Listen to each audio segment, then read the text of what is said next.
আসসালামু আলাইকুম আরহামাতুল্লাহি তাআলা ওয়া বারাকাতুহু। সম্মানিত যুব সমাজ, সম্মানিত দেশ ও দেশের বাইরে থেকে যারা আমার এই ভিডিওটা দেখছেন, আপনাদেরকে আন্তরিক সালাম এবং মোবারকবাদ। আমি আপনাদের মাঝে আজকে একটি বিষয় তুলে ধরব। আমরা অনেকেই অজানা অবস্থায় আছি। আমাদের প্রিয় রাহবার, বাংলার গৌরব, প্রবীণ আলেমে দ্বীন, বাতিলের আতঙ্ক ছিলেন। সেই ব্যক্তি আর কেউ নয়, আমাদেরই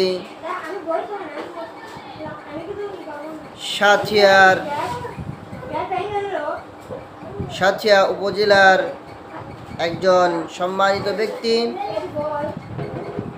এবং কয়েকবার এমপি এবং কয়েকবার মন্ত্রী হয়েছিলেন, যার কথা না বললেই নয়। আমাদের প্রিয় রাহবার শহীদ মাওলানা মতিউর রহমান নিজামী সাহেব হুজুরের বাড়ি। আমরা অনেকেই মনে করি যে সাথিয়াতে হুজুরের বাড়ি, সাথিয়াতে হুজুরের কবরস্থ করা হয়েছে। কিন্তু এই যে কথাগুলো আমি আপনাদেরকে শোনাচ্ছি, আমরা এরকম মনে করে থাকি যে সাথিয়াতে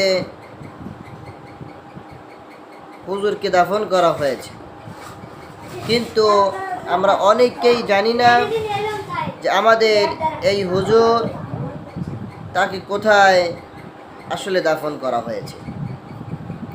আমাদের এই হুজুর তাকে সাথিয়া ব্রিজ থেকে নিয়ে সোজা রাস্তা ধরে মন্নতপুর কেন্দ্রীয় কবরস্থানে তাকে দাফন করা হয়েছে।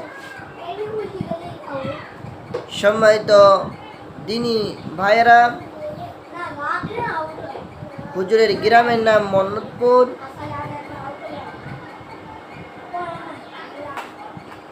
মসজিদের পাশেই হুজুরের বাসা। তো আমরা কেউ যদি যাইতে চাই কখনো হুজুরের কবর জিয়ারতের উদ্দেশ্যে এবং তার বাড়ি দেখতে, তাহলে আমরা সাথিয়া বাজার থেকে নিয়ে সাথিয়া যে ব্রিজ আছে, ব্রিজ সংলগ্ন সোজা যে রোড চলে গিয়েছে, এই রোড দিয়ে আমরা সোজা চলে গেলেই রাস্তায় আমাদেরকে নিয়ে যাবে তার বাড়ি এবং তার কবরস্থানের দিকে। আমার কথা হয়তোবা আপনারা সবাই শুনতে পেয়েছেন। আমার জন্য দোয়া করবেন, আল্লাহ তাআলা যেন আমাদেরকে এরকম ইসলামিক এবং তথ্য আপনাদেরকে দেওয়ার মতো তৌফিক আল্লাহ তাআলা দান করেন। আমরা যার জন্য এতক্ষণ কথাগুলো শুনছিলাম, আমাদের এই প্রিয় রাহবারকে আল্লাহ তাআলা যেন জান্নাতুল ফেরদাউস নসিব করেন। সকলে বলেন আল্লাহুম্মা আমিন।